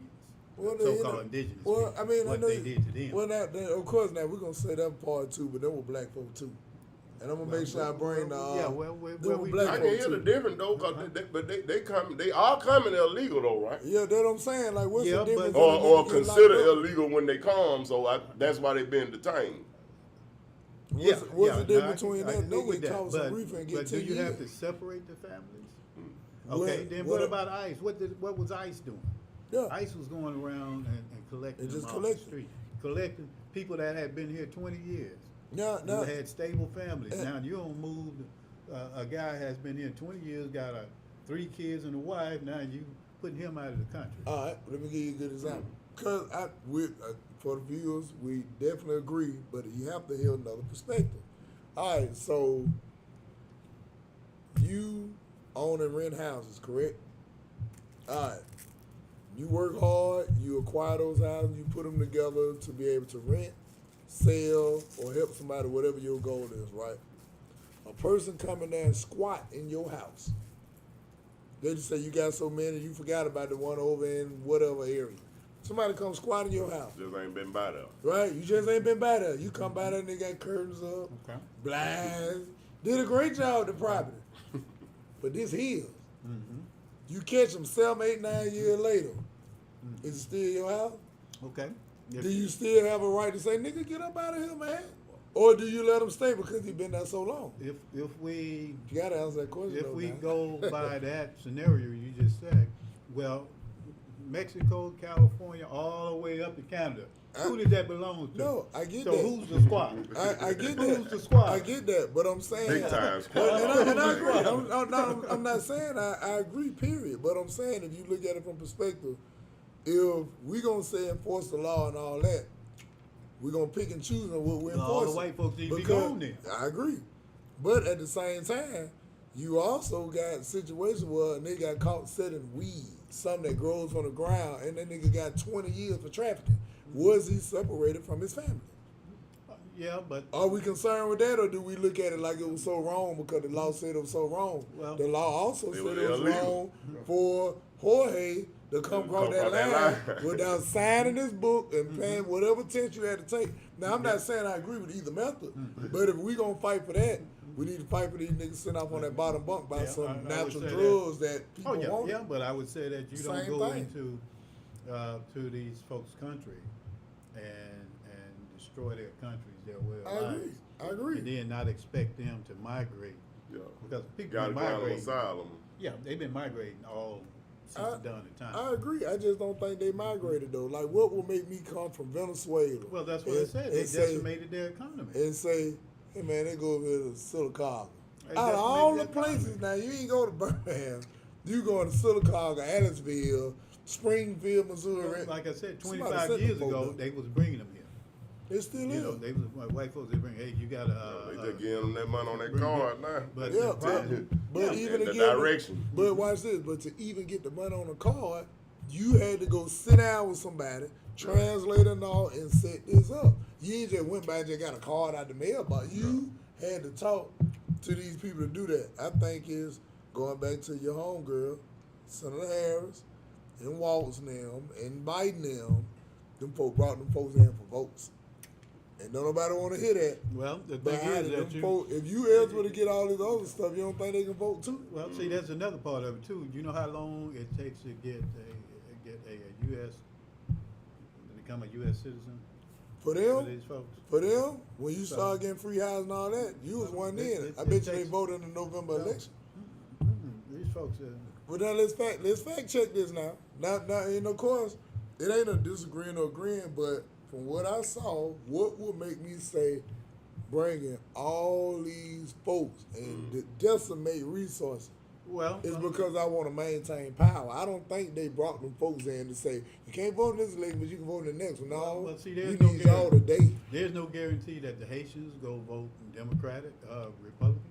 There's no Venezuelans go do it. And what about the Ukrainians? I think that's All them, they bought. But I think that's wishful thinking though. If me K1, you, and Sam moved to South Cambodia. Somebody brought us over there now. Our income has been decimated, as you said here, and they brought us to South Cambodia, put us in houses, fed us good, burped us when we got through eating all this. Who I'm voting for? The person who took care of me. There's no- That's I the don't only know name nothing. I know. Yeah, that's all I know. There's- That's what I'm gonna do. I Like mean, eating. because I really don't even care at this point. You took No, see, care of you're, it, dog. you're saying, see, the way you make it sound is that, they got on the bus, the Harris Walsh bus, and rolled up there. These people walk, man. Man, them folks, so you think them To the folks, line. so they walk, Then so they they walk, got that so them assist. folks, Then they got that assist. So, all right, so hold on, I'm gonna phone that man. Sam, if you don't mind, Sam, Google how far it is from Venezuela to Silicon, Alabama. Them folks ain't Yeah, walking. the way they got to that line, then they got on that Now, bus. so you must ain't seen too. Them folks got picked up by plane, buses and everything. Them No, folks, when they got in to All you line. had to do was make it, Jack. No. When they got We to the got you. line, Them folk- now the Europeans, they came by plane. Them people came over here, landed at airports all around this country, and from what I heard, it was 107,000, probably more. If they reported 107, it was more. 107,000 of them, How many immigrants? and they have did been- not walk nowhere. So how many immigrants are here in the last 4 years? 3.5. Well, 4 now. I couldn't tell you. Yeah, because you're a Democrat. Okay. Yeah, you're a Democrat. You No, don't want to say it. no, I'm just saying. Is You that, know all this stuff Googleable now. Yeah. Hold on, this your phone here, sir?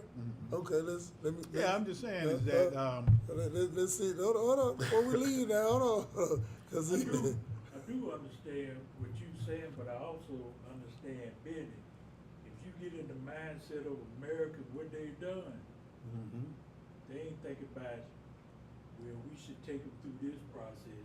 They just gonna bring them in. Yeah. They don't care nothing about the law. It's both sides. yeah, It's both sides being played. well, Yeah, it- yeah, exactly. yeah, like I said, 25 years ago, 25, 30 years ago, yeah, they definitely brought him over here. I know they was bringing him over here. They bring you him know, now. Jose, you got a sister or brother, send for him. I got work for him. I know they was doing it then. But I also know that once they got here and they started competing against these white folks, now white folks want to get rid of them. But my That's thing, the case. We want to get rid of them. and my thing is, we talking about the competing and all that. So now we talking about economic, and we talking about financing. So first of all, I feel like the money was always being spent irresponsibly, no different than it was in COVID, and that's why that FEMA money ain't there. You know what I'm saying? Cause you're dipping in different pots, taking care of different things, and now the money ain't here for. You know what I'm saying? Like Bennett said, no hate on nobody else seeking asylum, but the money ain't here for the taxpayers, for the people who that's actually what it work is. and pay the taxes. Well, the money's here now. Yeah, The money's here. it's being said that it ain't. Or it's not enough or they're whatever, saying that, yeah. The money's here. Yeah. Like I said, they appropriate cash every day of the week. I agree. And, Right while we sleep. Just like our situation here in Alabama with them new $1 billion prisons that Yeah. Ivy took that money that was Earmarked sitting there.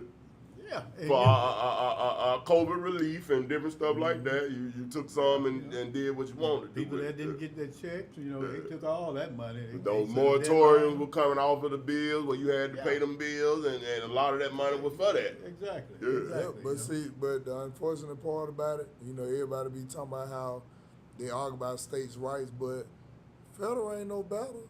Because when federal gave KI all that money, they could have easily said, K, you must earmark that money for this. Money get handled They gave us a irresponsibly, blank bro. check.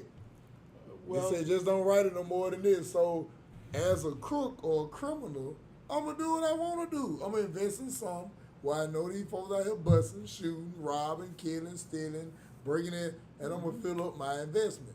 And nobody's gonna complain because you broken these 4 houses. So guess what? I got somewhere for you to go, cuz. Yeah, but they're The not looking government, at the real the criminal. government complicit. No, They're that's what I'm not saying. looking Go. at the real criminal one who, and of course, when you find people who do things like that, they're not thinking. They're not thinking about the, K. Ivy. Yeah, obviously, you go build a supermax prison. Shit, that Need house, some asses in there. whatever it is, how many folks, how 10,000 people, whatever. Yeah. And then now you got a guy he'll run around here talking about he go build concentration. Well, he didn't use the word concentration camp. He said he go build camps to put people in. Let alone let everybody who can hold one run around with a gun. Yeah. But I'm see, It's all created, man. Mm-hmm. I guess it's a financial question. I use Puff Dad as an example. All the millions he got, and they got him locked up. How can the government freeze your account that you paying taxes on? because it's It's their your money. money. It's their You money. might not, that might not No, even no, be no, no, thirty. no. We just talking about with They Robert money. Smith. We just It's talking about their Robert money. Smith, wasn't it? That's right. It's They're talking their about old money. Robert, wasn't And it? it's So in their other money. words, to keep it, I gotta go in the back and dig a hole. Zap. Yeah, And yeah. if you want it to be your money, that's what you better do. Because otherwise, if you put it in their bank, it's their money. And they would take it, go in there and take it Saw that with Kanye. anytime. Saw that with Anytime they get Kanye. ready. Went from what, 9 billion to 400 million in about 24 hours. They'll make up a reading to zap it. Oh, yeah. Yeah, you remember Take it. they held their money too. Remember that? It's, you know, I did some research on the Freeman's Bank some time ago, and but in that I talked about from the very beginning with black people how they set it up and just completely robbed them. Mm. You know, they set the whole thing up. Got black people bringing them money, putting them money in, making them think, and of course it started off by, you know, you had black military people in the Civil War, and what they did, they needed somewhere to put the money when they got paid. So some bright guy general said, "Oh well, we'll hold your money. You got to go out there in the field. You don't need no money. You in the field because they were paying in gold and silver, right? That was the pay then, gold and silver. So they started taking these folks' money." And eventually it turned into a bank. Now, a lot of them, I think 107,000 black folks, you know, never came back to retrieve that money. But at the same time, a new front had opened up where they was taking all just the general public, black folks that was working, making money, getting their money too, putting it in the bank. And Same Freedman's Bank. yeah, same Freedom's Bank. And they was giving loans to the white people. Black people couldn't get loans. They was they were telling them that, well, we just need to keep your money in here, you know, wherever. But at the same time, they're loaning the black folks money to the white folks. Mm. And it wasn't getting paid back. A lot of the money didn't get paid back. It's tough. So That it sounds just like came that to a crypto situation scam. where, and here's the audacity of these white folks. Towards the end, after they sucked all the money out of the banks, then they go put Frederick Douglass in as their scapegoat. He's gonna be the scapegoat for the bank. They'll put him in there, but he was smart enough to, you know, once he went in and looked at the book, oh no, he didn't take the job. You can put this on me. So you know the bank, that's basically what he said. Mm. And of course, that is something also, I got a lot of that information from the Congressional Archives records. They did 2 hearings on the bank, what happened. And a lot of that information, anybody want to, you know, fact check my work, because it came straight from the archives. That's wild. That's wild. But yeah, it's something else, man. Like I said, we're dealing with a class of people, and I'm not gonna say all white folks. I don't even want to sound like I'm trying to group all white folks, because a lot of white folks are as guilty, minds are underdeveloped as black. But here's the thing: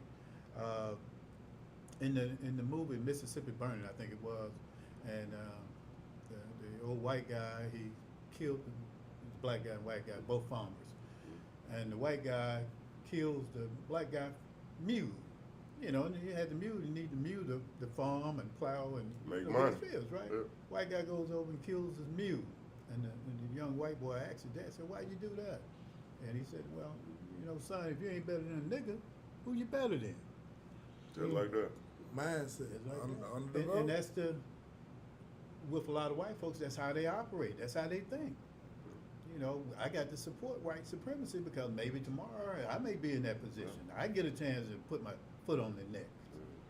So You gotta wear this jersey proud. yeah, I'm rooting for my team. Sorry.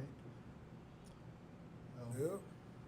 Well, Now we can sit here and we can talk about 2, 3, 4, 7 more hours. But what we'll do a part 2, because we definitely didn't get to the financial literacy, and I think that's a great lead up. We sure to lead that. into You it. know what I'm saying? We led up. We went to talk Politics about behind it. the Yeah. Freeman's Bank, which Mr. Khupuhki here has a book on the Freeman's Bank. First of all, it's called Financial Literacy, and it's what, a total of 9 volumes. It's 9, right? 9. It's a total of 9. It's talking about 9-book everything series. from the credit gatekeepers to talking about credit to talking about home ownership to talking about the Freeman's Bank itself. Most definitely want to hear that one on retirement accounts. portfolios and Oh, yeah. accounts Oh, yeah. that he got coming Yeah. up too. So what we're gonna do right now, we want Mr. Khupuhki to tell you about a little bit about the financial literacy books. They are available now. How you can get them, and some info to get in touch with them. Well, just like what has just been said, is that it's a 9-book series, and it runs everything. I discussed credit, home ownership, how to get a mortgage, and the way we should go about mortgaging properties and refinancing. My latest work is retirement accounts, where I get into talking about the 401k and various IRA accounts. And one of the things that we lost sight of, and just a second, I'm going to talk about retirement accounts. It used to be that if you work for a company, say you work for General Motors, U.S. Steel, they had a pension plan in place. But what happened, a lot of money had accumulated in these pension plans. Billions. Yeah. So what they did, the gurus out of from Madison Avenue, out of Wall Street, I call them the gurus, they was thinking that how can we keep this money in the pockets of the CEOs? How can we keep this money? And not necessarily for the shareholders, but for the CEOs, basically. They came up with a 401k, okay, and that was I think started in 78, 79. And the purpose of it was to take the liability off of the owner, the company, take the liability off of the company being responsible for paying your pension and putting it in the hands of the employee, right? So it used to be that a pension plan was guaranteed. If you was gonna get $100 a month, a week, a month, however it was set up, that's what they had to pay you. And it didn't matter if the company lost money or not, they had to pay you that. That's what you put in. So Whatever now, they agreed upon. yeah, so when they went to the 401, switched it over, and they had all these people think, oh, well, you put this in here, and in 10 gonna years, you're double going to have it. $16 million, and this and that. They're selling you that part of it. Yeah, they selling you, they really messing with your mind, and so a lot of people jumped on that, and they started changing over their which was called Portfolio. a defined benefit plan to contribution plans, which the employees, they control that. So when that started to happen, we can see these 40 years later, we can see all these fees that's coming out of your money. Yeah. They're coming out of your money. So that $16 million If you touch it early, if you do this, all if you that, do that. yeah. So they're eating away your money. They're eating your money up. So when you come out and retire, you may have a couple $100,000, maybe depending on what you do. You may have a little money, but you will not have near what you is Actually really put up. entitled to. Yeah. And they sharing it with their friends, because like Benny said, all these companies and stuff intertwine some kind of way a lot of times that's on stuff like that. And I'm saying stuff like that because I'm talking about the 401k. Oh, yeah. Where you Oh, talking yeah. about you're basically a shareholder in several different companies at that point. Yeah. Oh yeah. Might be a large share, might be a small share, but they basically diversifying your portfolio by spreading it amongst these different companies. So And what you don't see is the fees that you're being charged. On the average, you spend $155,000, and this comes from Washington, the CBF, I think it is. Anyway, the consumer, viewer. On the average, you're gonna lose $155,000 in fees. That's a lot of money. That's a lot of money. fees Right kicking there. our ass. That's a these retirement days. right there. I heard a guy say all this stuff, these fees. If we use cash, we paid our bills. He'll pay instead of always doing everything online. Or he said, think about all the stuff that you pay a fee on just to be able to do it. Yeah. Got tricked. Because you want the convenience of being able to do it this way or that way. Right. So you got this fee on it now. But in the book, The Credit Couple Trap. $1,000 worth of fees at the end of the year, man. Oh yeah, in the book, in the credit trap, I talk about how we have really been messed up in thinking that we have to have credit. I do workshops, and I talk about credit and financial matters, financial literacy, and I always start the workshop off by asking people, if do you have credit, a credit card? Raise your hand. Just about everybody in the room raise their hand. And the next question I would ask is, do you think you need it? Everybody raise their hand again. But the truth being is that, if you need credit, that means you can't afford it. And that's always been a simple process right there, understanding that if you got to have credit, you cannot afford it. Hold your money till you. But do you think that's possible for all situations though? And the reason why I say that because I done read and looked at some of those seminars and stuff, and a lot of the folks that got money be like, "Nah, I'm just gonna use somebody else's money, so if it go bad, it's whatever." That's why you hear about them cats filing bankruptcy multiple times, and some people live off credit because they need it, but I think some people need to do it because it's a convenient choice to do. It's an option. But if you take that in consideration, that they will, because I've heard it too, and I'm just gonna use somebody else's money. Yeah. All right. Well, whose money are you using? Where the money coming from? Now, anybody, and going back to history again, you're familiar with how the bank operates. We got Regions Bank in this town here, say they're the relationship people. You go there and try to get a loan, guess what? It ain't so good of a relationship you thought it was. Well, they about $1,500. They gonna be what you need it for. Exactly. So, if you go to Regions, and now they have in play, you said you want to do just some minor repairs around your house. You want to borrow $15,000. They're not going to lend you $15,000 because and this is what they say because they want to make it look like that they are actually trying to work with you. Well, the smallest loan we can lend you is $50,000. Okay, you go back to, well, let me get $50,000. Well, guess what? You don't qualify for $50,000. So it's a catch-22 situation in which they keep you on the outer limits of trying to borrow money. Or like you said, you need $50,000, but they only want to lend you $10,000. Well, they're putting you in a situation where you don't have enough to run your business off. So you go be in a tight squeeze situation, trying to operate off $10,000 when you need $60,000 or $50,000. So it's always and it always have been, and of course we're still dealing with redlining in this city.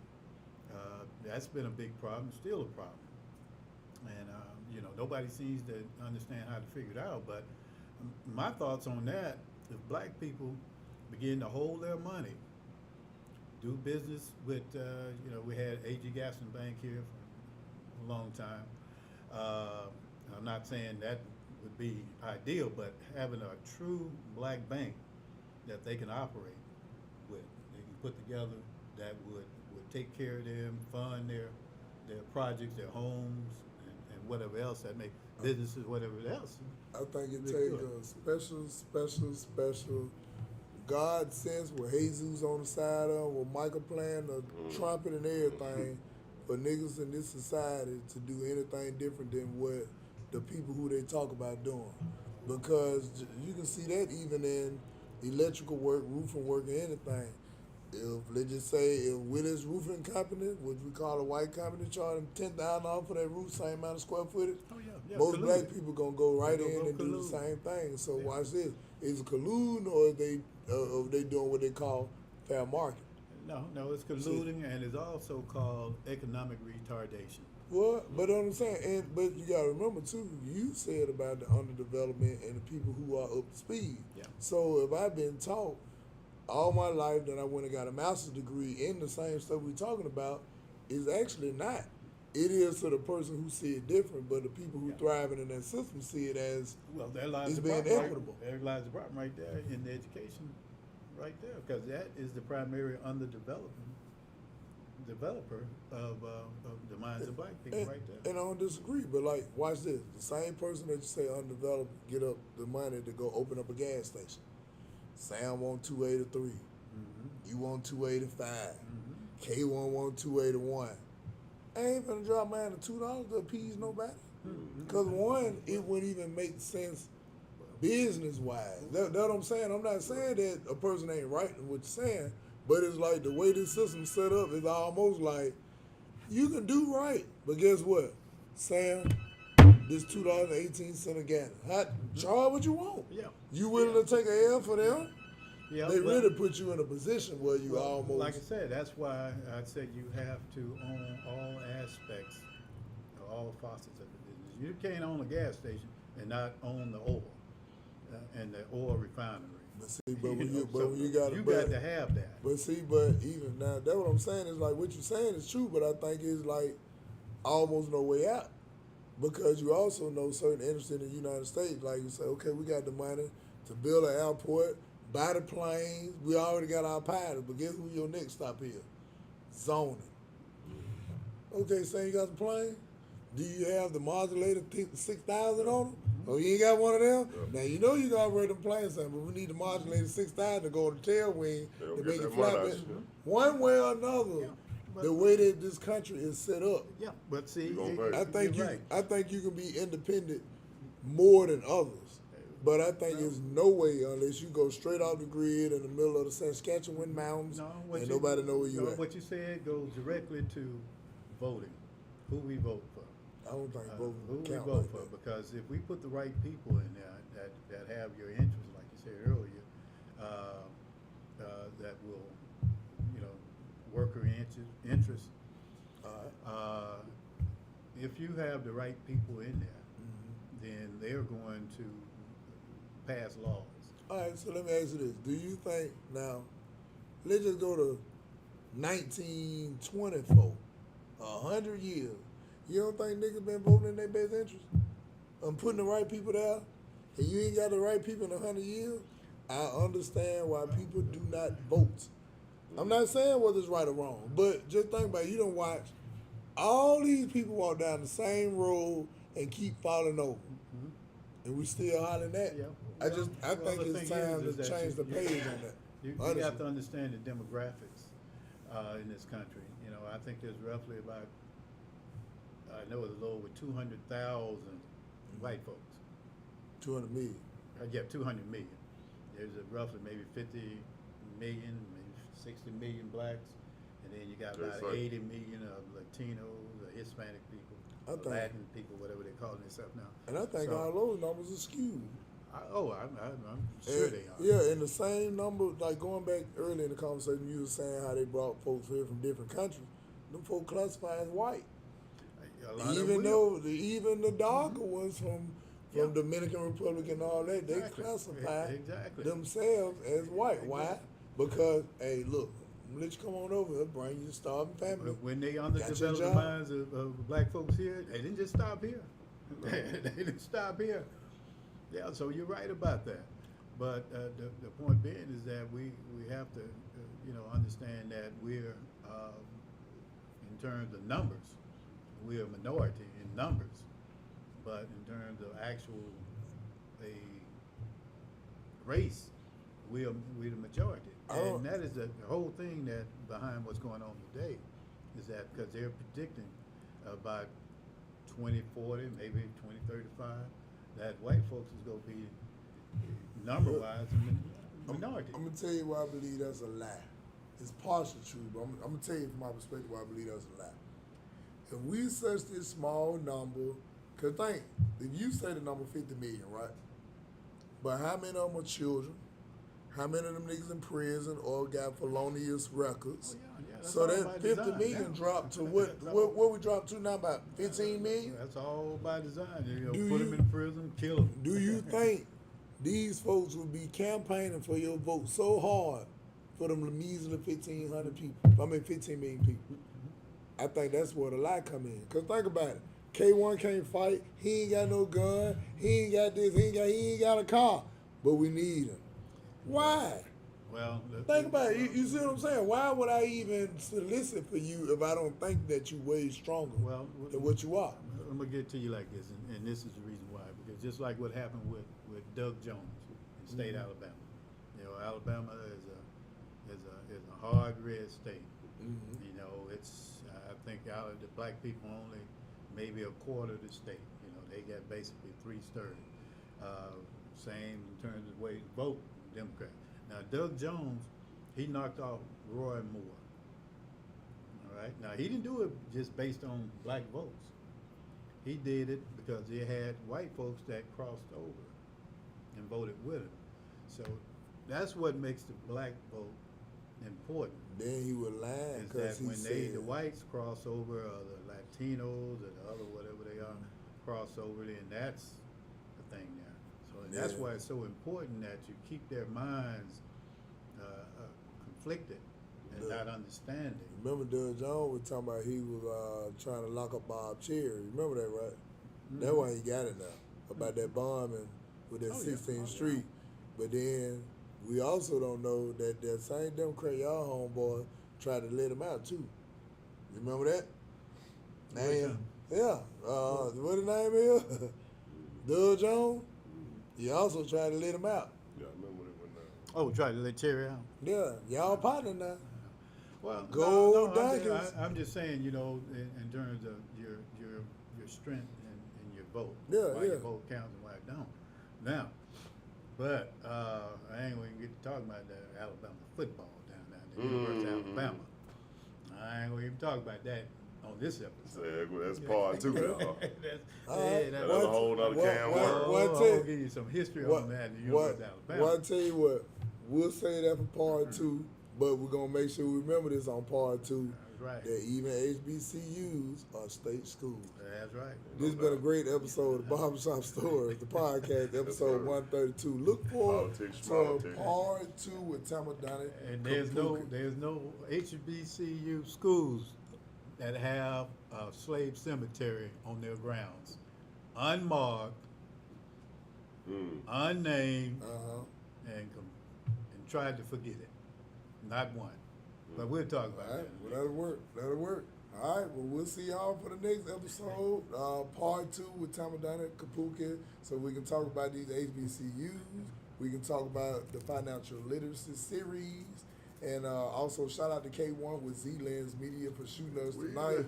He done mess around. He ain't even sit on the stool tonight. He must be tired. So we're going to go and get him on up out of here, man. And I am comedic narrator Benny Mac, that gentleman to tell you who he is. Hey, no, man. You know we keep that info for you, man. We're gonna Hey. chop it up. That's right, that's right. And hey, if you are in the city of Birmingham or in the surrounding areas, Tuscaloosa, Gaston, Anderson, Pell City, Jasper, Birmingham, Hoover, Trussville, whatever, make sure you are at the start on tomorrow, Thursday, October the 10th, for the comedy show. And if y'all don't know about these comedy shows, we only the best in the country, independent, that's what we do. Comedian Felicia, Brian Thomas, Latoya Tania out of Memphis, and of course, we got Bama Bell all the way from Dothan, Alabama, and I'll be your host tomorrow. Go ahead and get them tickets now at BennyMac205.com. Why? Because I bring you that funny for a little money. There's always something to laugh at. We'll see you.